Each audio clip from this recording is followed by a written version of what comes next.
Marcus Chen had always believed that first contact would happen in the sterile corridors of some government facility, with scientists in white coats and military officials taking notes. He never imagined it would occur in his cramped laboratory at 3 in the morning, while he nursed his 5th cup of coffee and struggled to decode an impossible signal. The radio telescope array had picked up the transmission 6 months ago, while his colleagues dismissed it as cosmic background radiation with an unusual pattern. Marcus knew better. He had spent 14 years studying xenobiology, and the mathematical precision of the signal screamed intelligence. The pattern was too complex, too deliberate to be natural phenomena. Tonight, everything changed. The laboratory door materialized a figure that shouldn't exist. She appeared human at first glance, but her skin held an odd luminescence, like moonlight trapped beneath the surface. Her eyes were the color of deep space, and when she moved, reality seemed to bend slightly around her edges. "Dr. Chen," she said, and her voice carried harmonics that human vocal cords could never produce. "I am Zara of the Nexus Collective. I have been monitoring your efforts to decode our transmission." Marcus dropped his coffee mug.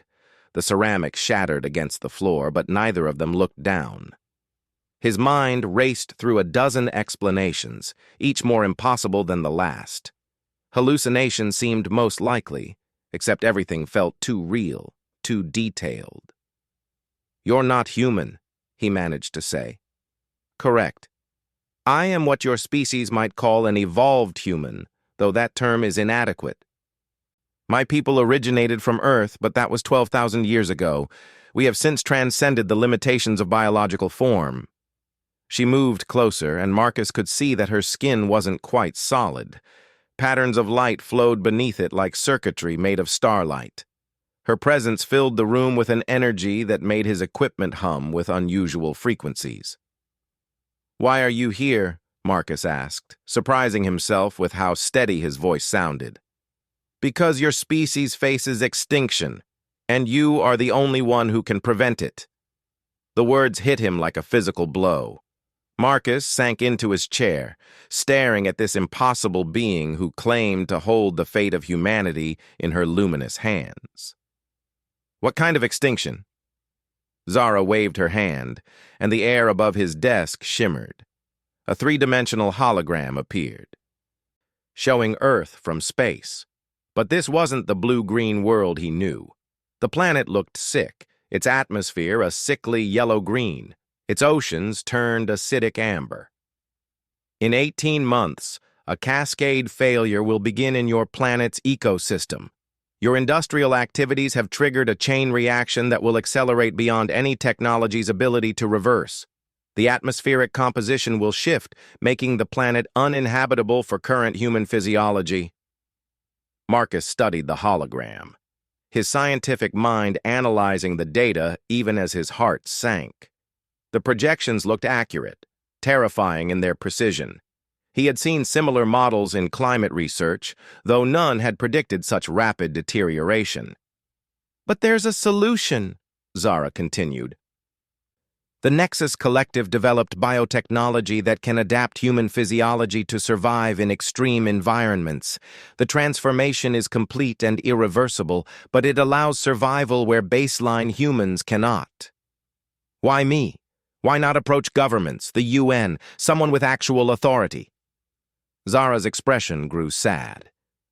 "We tried, Dr. Chen. 67 years ago, we made contact with your world's leaders.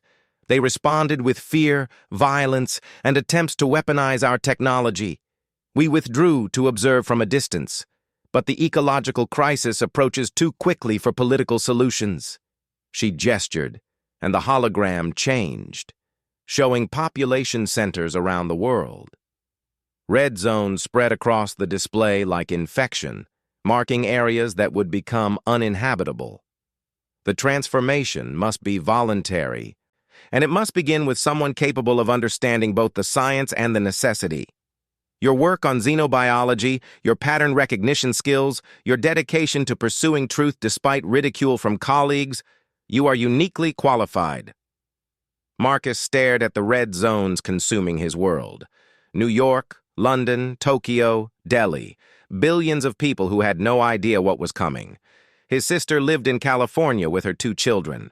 His parents had a small farm in Ohio, all of them living normal lives while this catastrophe approached. What exactly does the transformation involve?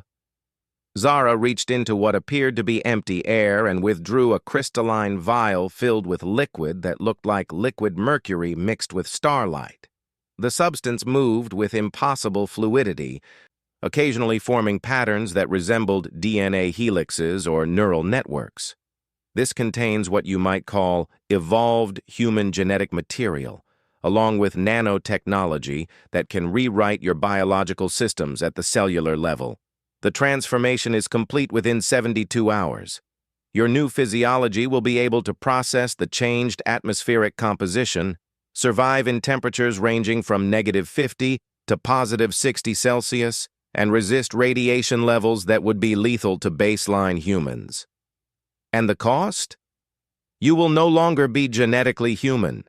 Your nervous system will be enhanced beyond current human capabilities, allowing you to process information at superhuman speeds and interface directly with technology. Your lifespan will extend to approximately 800 Earth years. But you will be biologically incompatible with baseline humanity for reproduction, and your enhanced capabilities may make social integration difficult. Marcus took the vial, feeling its weight. The liquid inside pulsed with gentle light, warm against his palm. Everything about this moment felt surreal, like standing at the edge of an evolutionary cliff. How do I know this isn't some elaborate deception? You don't. But consider the alternative. In 18 months, when the cascade begins, you will watch your species struggle against environmental changes they cannot survive. Current technology cannot adapt quickly enough. Political systems cannot coordinate effectively enough. Only individual transformation, spreading person by person, can preserve human consciousness in a viable form. Marcus thought of his research. Years spent searching for signs of intelligent life. He had imagined first contact as a moment of triumph, a validation of his work. Instead, it came as a desperate lifeline thrown to a drowning species. If I do this, if I transform, how do I convince others? You will have capabilities that make convincing others possible. Enhanced charisma, telepathic abilities, and the power to demonstrate the technology's benefits. But most importantly, you will have time. The transformation grants you the ability to survive the environmental changes long enough to help others adapt. Zara stepped back, her form beginning to shimmer as if she were preparing to leave. I cannot stay much longer. Prolonged interaction with your reality requires significant energy. The choice must be made now. Marcus looked around his laboratory, at the equipment he had used to decode the signal that brought him to this moment. 14 years of searching for proof that humanity wasn't alone in the universe, and now he faced the ultimate proof in the form of an impossible choice. He thought of his sister's children, of all the children in those red zones on the hologram.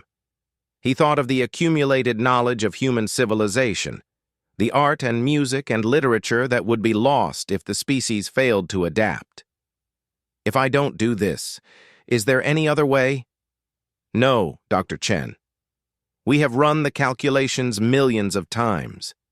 Only voluntary genetic transformation can preserve human consciousness beyond the coming changes, and only you have the combination of knowledge, credibility, and moral conviction necessary to begin the process. Marcus held the vial up to the light. The substance inside swirled with patterns that looked almost like thoughts made visible. Everything rational in his mind screamed that this was impossible, that he was experiencing a psychotic break brought on by too many sleepless nights and too much coffee. But his scientific training had taught him to recognize patterns, and every pattern here pointed to truth. The mathematical precision of the original signal, the accuracy of the ecological projections. The logical consistency of Zara's explanation. Even the vial itself felt real in ways that hallucinations typically didn't. Will it hurt? The transformation involves every cell in your body being rewritten. There will be significant discomfort, but your enhanced nervous system will help you process the sensations. You will not die, but you will no longer be the same person who entered this laboratory tonight. Marcus nodded slowly. He thought about sending messages to his family, about documenting everything he had learned, but Zara's urgency suggested there wasn't time for proper goodbyes. "Dr. Chen," Zara said softly, "I know this choice seems impossible. My own transformation happened 12,000 years ago, when my people faced a similar crisis. I remember the fear, the uncertainty, but I also remember the morning I woke up in my new body and realized I could perceive colors that had never existed before, could think thoughts that my original brain could never have contained. Evolution is not loss. It is expansion." Marcus looked at her one final time, memorizing the impossible beauty of her transformed features. Then he removed the stopper from the vial. The liquid smelled like ozone and cinnamon, with an underlying scent that reminded him of the first rain after a long drought. It looked like liquid starlight, and when he tilted the vial, the substance moved with perfect fluidity. "Drink this and you'll never be human again," Zara warned, echoing words that would haunt him for the rest of his extended life. Marcus raised the vial to his lips. The liquid touched his tongue, and immediately he could taste the complexity of its composition: genetic sequences, nanotechnology, and something else that his human brain couldn't quite categorize. It tasted like possibility and terror mixed together. He tilted his head back and drank it all. The effect was immediate. Heat spread from his stomach through his entire body, not painful, but overwhelmingly intense. His vision sharpened until he could see individual dust motes dancing in the laboratory's fluorescent lighting. His hearing became so acute that he could distinguish the separate heartbeats of night shift workers 3 floors below. Zara smiled, and for the first time, her expression looked entirely human. "Welcome to the next phase of human evolution, Dr. Chen. Your 72-hour transformation begins now." She faded away like morning mist, leaving Marcus alone with the growing fire in his veins and the terrible knowledge that he could never go back to being merely human. Outside his laboratory windows, dawn was breaking over a world that had 18 months left to adapt or die. Marcus Chen, the man who had spent his life searching for alien intelligence, had just become something alien himself. The only question now was whether he could learn to use his new nature quickly enough to save the species he was no longer part of. The first hour after drinking the transformation serum felt like drowning in liquid fire. Marcus collapsed beside his laboratory desk as every nerve in his body screamed with sensation. His vision flickered between normal sight and something far beyond human perception. He could see electromagnetic fields around his equipment, heat signatures through the walls, and strange geometric patterns that seemed to represent the mathematical structure of space itself. His enhanced hearing picked up conversations from across the university campus. The night security guard discussing his divorce with someone on the phone, a graduate student crying alone in the library stacks. The mechanical hum of hundreds of electronic devices, each with its own distinct frequency signature. The sensory overload threatened to drive him insane until his brain began adapting, learning to filter and categorize the flood of information. By the third hour, his body temperature had risen to levels that should have killed him. His skin felt like it was burning from within, and when he looked in the laboratory's mirror, he saw the same luminous quality that Zara had possessed. Light moved beneath his skin in branching patterns that resembled neural networks or river deltas. Marcus tried to call his sister, but when he picked up his phone, the device cracked in his grip. His enhanced strength was still uncontrolled, and every movement required conscious effort to avoid destroying everything he touched.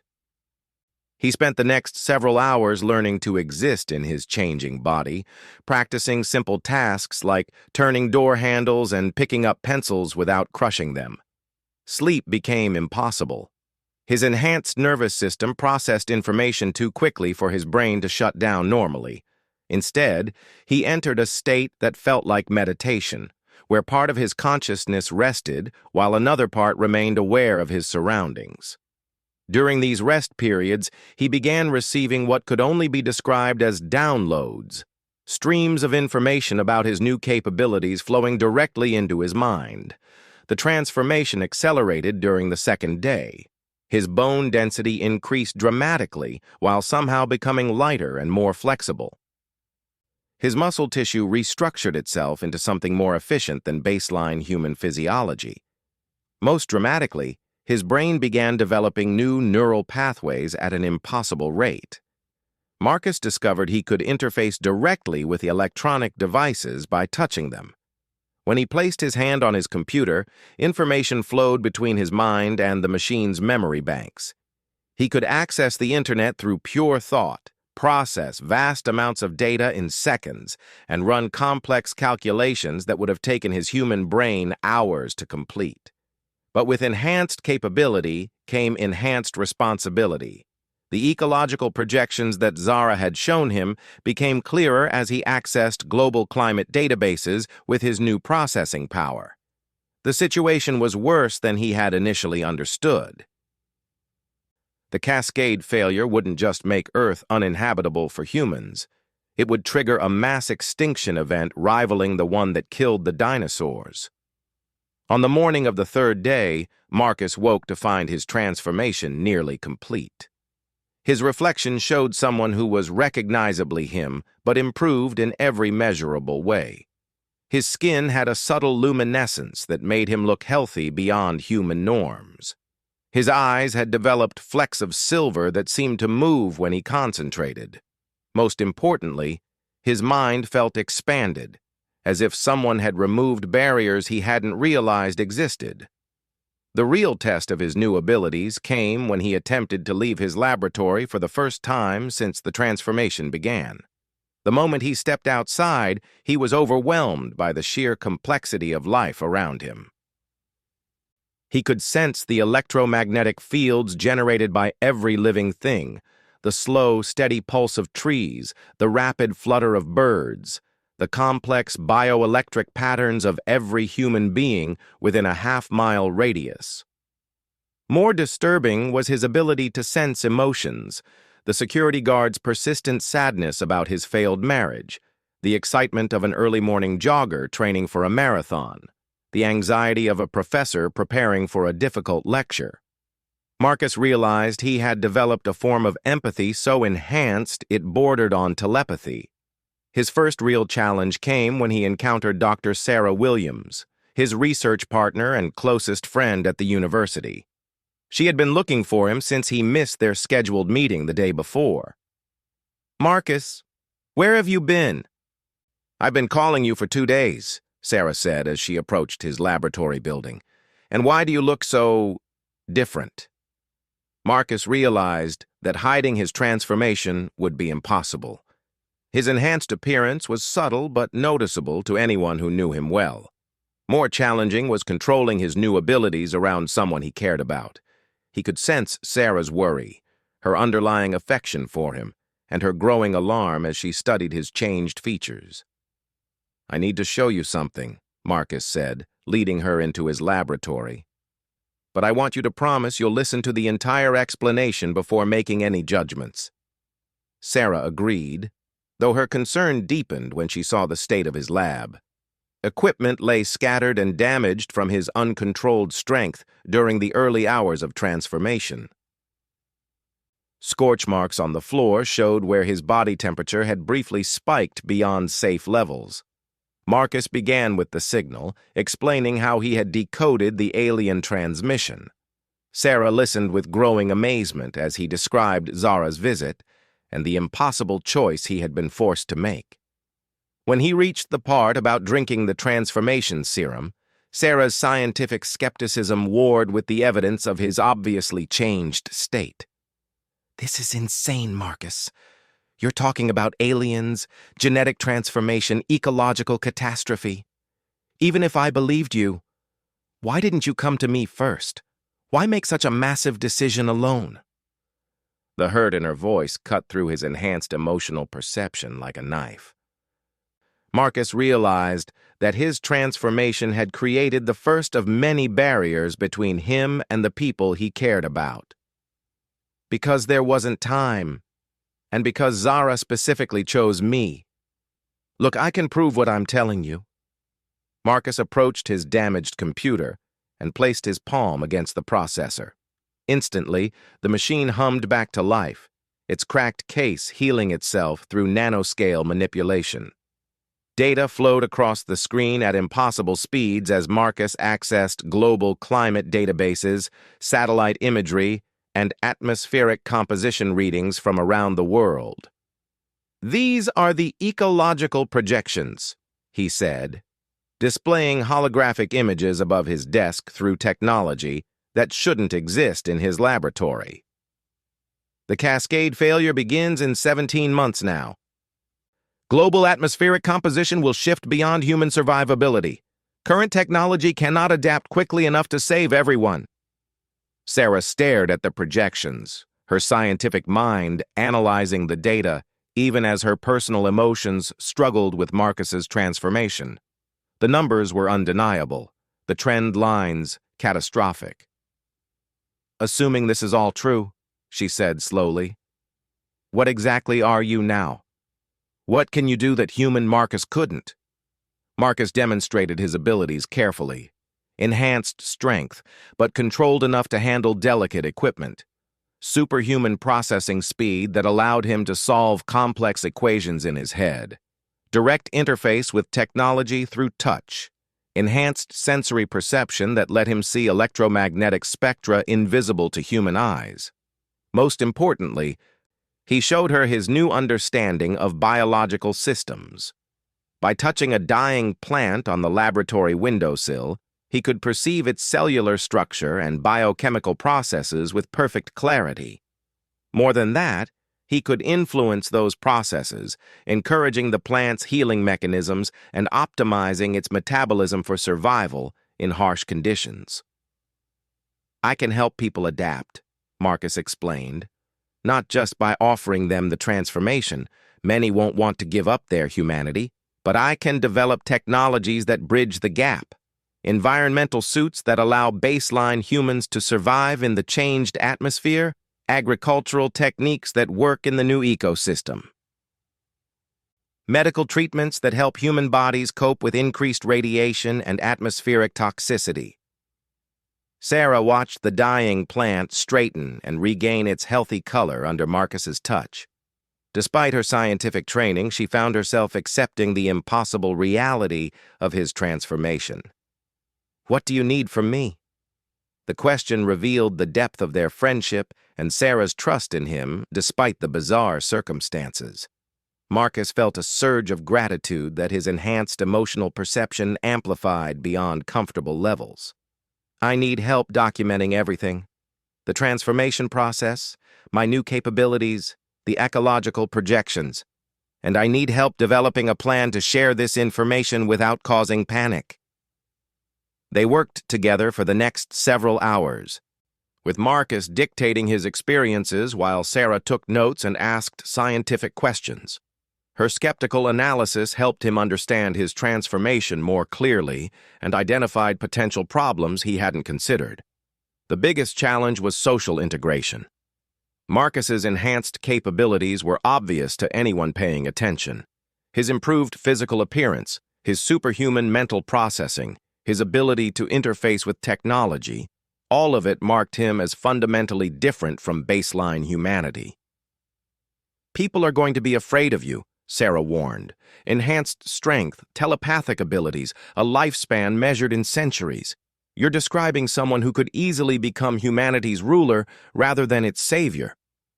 Marcus knew she was right.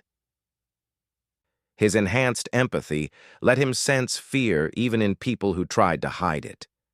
When he had encountered the security guard earlier, The man's unease was palpable despite Marcus's attempt to act normally. "That's why I need to be careful about how I approach this. Zara mentioned that transformed individuals have enhanced charisma, but I think it's more complex than that. I can sense what people need to hear, what arguments will resonate with them. Used properly, it's a tool for helping them make informed decisions. Used improperly, it becomes manipulation." Sarah studied her notes, analyzing the implications of everything Marcus had shared. As a scientist, she found the transformation fascinating.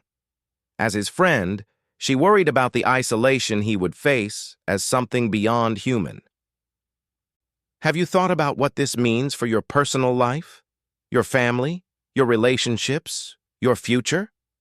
Marcus had been avoiding those questions, but his enhanced processing power made it impossible to ignore uncomfortable truths for long.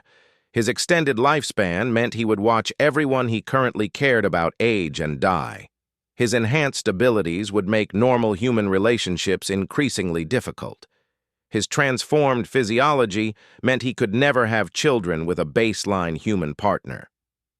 "I've gained the power to help save our species," he said quietly, "but I've lost the ability to truly be part of it." Sarah reached out and took his hand, studying the patterns of light that moved beneath his skin. Her touch felt different to his enhanced senses.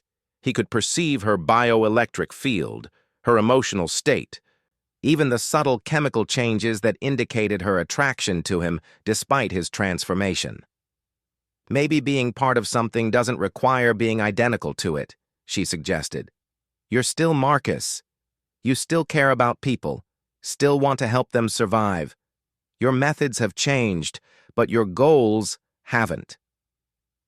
That evening, Marcus made his first real attempt to contact his family. Using his enhanced abilities, he crafted a carefully worded email to his sister that hinted at recent discoveries without revealing the full scope of his transformation.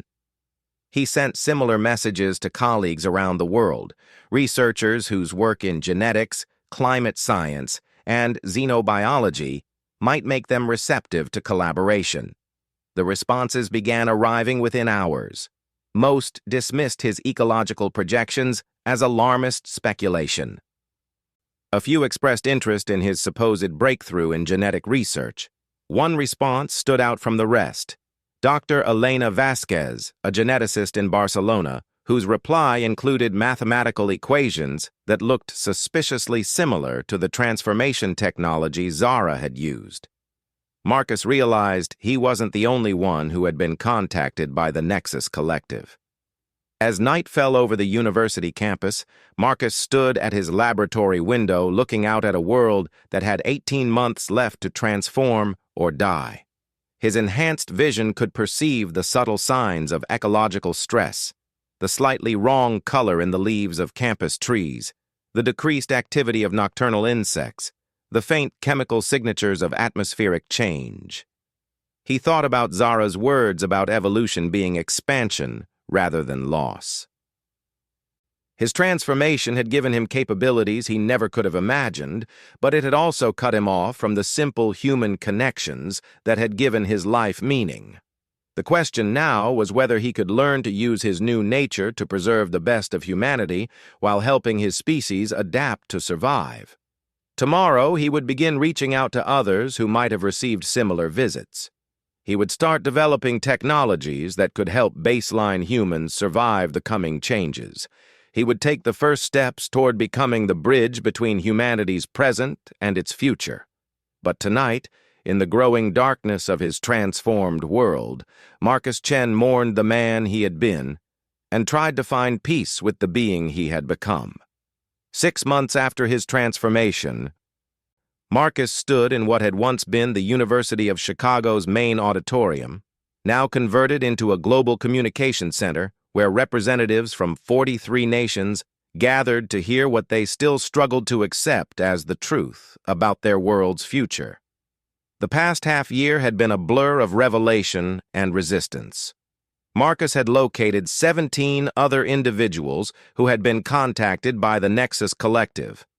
Dr. Elena Vasquez in Barcelona had undergone the transformation 3 days after him. Dr. Kenji Tanaka in Tokyo had chosen transformation a week later. Others had been more hesitant, but as the ecological data became undeniable, more scientists had made the irreversible choice to become something beyond human.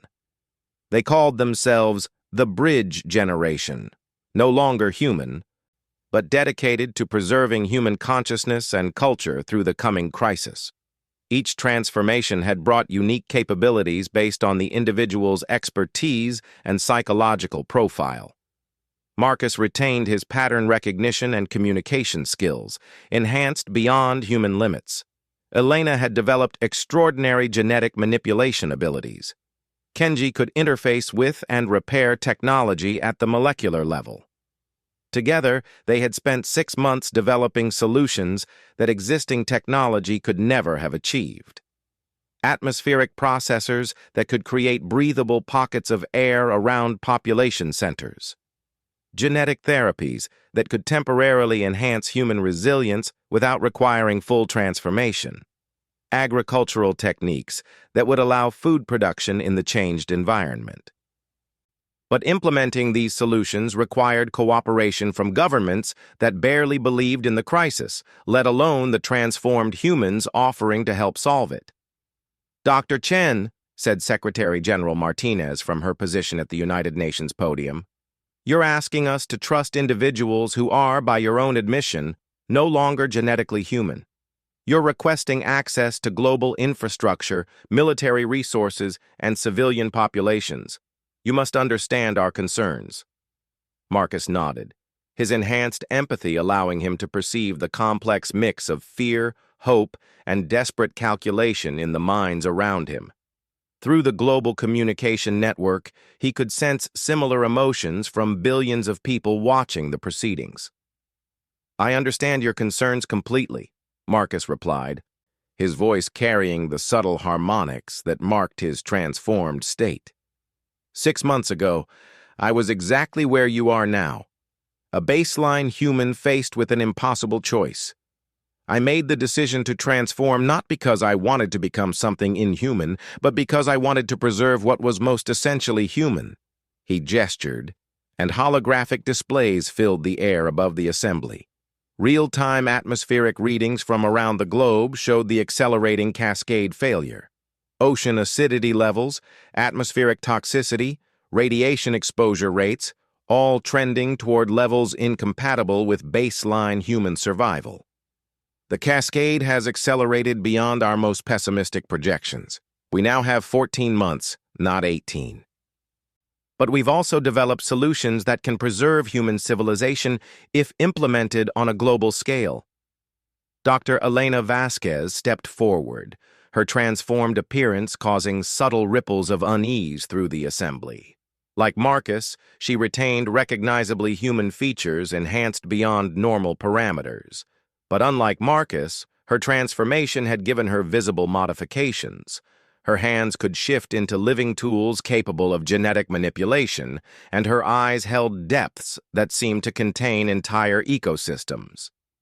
"We've successfully tested atmospheric processors in 3 locations," Elena reported. "Barcelona, Tokyo, and Chicago now have stable pockets of breathable air that will remain viable even after the full cascade failure. The technology can be scaled up to protect entire metropolitan areas, but it requires resources and cooperation that only coordinated global action can provide." Kenji joined them, his transformation the most visually dramatic of the 3. His skin held patterns of metallic conductors that allowed direct interface with any electronic system, and his enhanced neural structure was partially visible as crystalline formations along his skull. Despite his alien appearance, his voice remained warmly human. "The agricultural solutions are more complex but equally viable. We can maintain food production for current population levels, but the techniques require training programs for farmers worldwide. Traditional crops will fail within 2 years. Modified crops that can survive in the changed atmosphere need to be planted within the next 8 months. Secretary General Martinez studied the projections with the expression of someone calculating impossible equations. "And the cost of refusing your assistance?" Marcus allowed the holographic displays to shift, showing population projections based on current trends. The numbers were stark and undeniable.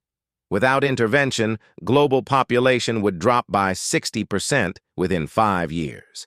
Entire regions would become uninhabitable. Civilization would collapse in all but the most technologically advanced and geographically fortunate areas. "The cost of refusing is the end of human civilization as we know it," Marcus said simply. "Not extinction. Humans are remarkably adaptable, and some populations would survive in modified environments. But the loss of accumulated knowledge, culture, and social structure would be catastrophic."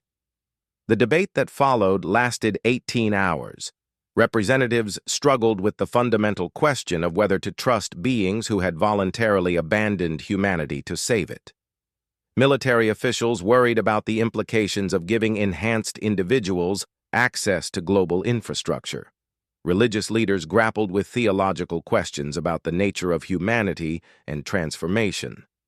Marcus and his colleagues answered every question, demonstrated every capability, and provided complete technical documentation for their proposed solutions. But the real breakthrough came when Marcus made a personal offer that changed the entire dynamic of the discussion. "I propose a trial period," he announced during the final hour of debate. "Give us 6 months to implement solutions in volunteer regions. If our technology fails, if we prove untrustworthy, if the results don't match our projections, then you can shut down the program and develop alternative approaches. But if we succeed, you provide full global cooperation for implementing solutions worldwide." "And if we shut down the program after 6 months?" asked the representative from Brazil. Marcus met her gaze directly, his enhanced senses detecting the strategic calculation behind her question. "Then you'll have functional atmospheric processors, modified crops, and genetic therapies that work regardless of who created them. The technology will still exist, even if you decide you can no longer trust us to implement it." The vote was closer than Marcus had hoped, but decisive enough to proceed. 27 nations agreed to participate in the trial program. 16 refused, but agreed not to interfere with participating regions. The remaining countries maintained observer status, waiting to see results before committing. The next 6 months became a race against environmental collapse. Marcus found himself working 20-hour days, traveling between population centers to oversee atmospheric processor installations. His enhanced physiology allowed him to function without normal rest periods, but the emotional toll of watching baseline humans struggle with changes they barely understood was exhausting in ways that transcended physical fatigue. The most difficult aspect wasn't the technical challenges. His enhanced capabilities made complex engineering problems relatively straightforward to solve. The difficulty was social integration. Despite his efforts to appear non-threatening, Marcus's transformed nature created barriers between him and the people he was trying to help. Children were less affected by his altered appearance, often fascinated by the patterns of light that moved beneath his skin. But adults struggled with his obviously enhanced capabilities and the knowledge that he was no longer technically human. Fear mixed with gratitude in ways that left both parties uncomfortable. The breakthrough came in Detroit, where atmospheric toxicity had reached levels that were already causing health problems for the local population. Marcus worked with city engineers to install the largest atmospheric processor yet attempted, a device that would create a bubble of breathable air over the entire metropolitan area. On the day they activated the processor, Marcus stood in Hart Plaza watching as the device came online. The change was immediately visible. The yellowish tinge that had begun affecting the local atmosphere cleared within minutes, replaced by clean air that hadn't existed in the region for months. But more importantly, Marcus watched the faces of the people around him. Relief, hope, and something approaching trust replaced the fear and suspicion that had dominated his interactions with baseline humans for months. For the first time since his transformation, he felt truly connected to the species he had chosen to save. Similar successes occurred in all 27 participating regions. Atmospheric processors created islands of breathable air. Modified crops grew successfully in soil that would have been toxic to traditional agriculture. Genetic therapies allowed baseline humans to survive higher radiation levels and atmospheric toxicity without requiring full transformation. The global vote to implement solutions worldwide passed by a margin of 38-4, with one abstention. But by then, Marcus had realized that the real victory wasn't political. It was the growing network of cooperation between transformed and baseline humans working together toward survival. On the first anniversary of his transformation, Marcus stood once again in his old laboratory, now converted into a coordination center for the Global Adaptation Program. Through enhanced senses, he could perceive the health of the modified ecosystem taking shape around the world. Atmospheric processors hummed in harmony across 6 continents. Modified crops grew in fields from Argentina to Kazakhstan. Baseline humans lived and worked alongside transformed individuals in most major population centers. Sarah Williams, now his deputy director and closest human friend, joined him at the laboratory window.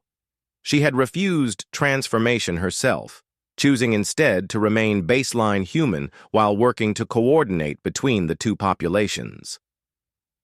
"Any regrets?" she asked, the question that had become a ritual between them on significant dates. Marcus considered the question seriously, as he always did. His transformation had cost him the ability to form normal human relationships. He would watch Sarah and everyone else he cared about age and die while he remained essentially unchanged. His enhanced capabilities created inevitable social barriers that could never be completely bridged. But through the laboratory window, he could see children playing in air that would have killed them without the atmospheric processors. He could perceive the growing stability of the global ecosystem as it adapted to new conditions. Most importantly, he could sense the continued vitality of human culture and consciousness, preserved and protected despite the massive environmental changes. "No regrets," he said finally. "I gave up being human to help preserve humanity. That seems like a fair trade." 2 years later, the Cascade failure reached its predicted peak. Baseline human populations around the world experienced atmospheric conditions that would have been lethal without the protective technologies the bridge generation had developed. But they survived, adapted, and continued to thrive. The transformed humans became permanent guardians of the new world, no longer part of baseline humanity, but forever dedicated to its preservation. They established research centers in remote locations, developing new technologies and monitoring the slowly stabilizing ecosystem. They trained baseline humans in the skills needed to maintain the atmospheric processors and cultivate the modified crops. Most importantly, they served as living bridges between humanity's past and its future, carrying forward the cultural and intellectual heritage of the species while adapting it to the realities of a changed world. Marcus Chen, the man who had drunk alien transformation serum to save his species, lived to see human civilization not just survive, but flourish in its new environment. The choice he had made in a moment of desperate hope had preserved human consciousness, human culture, and human potential for futures he could barely imagine. Standing at the window of his laboratory-turned-command center, watching baseline human children learn to tend modified crops while their enhanced teachers monitored atmospheric conditions with impossible senses, Marcus finally understood what Zara had meant about evolution being expansion rather than loss. He had given up his humanity to ensure that humanity itself would never be lost. And in the end, That made him more human than he had ever been before.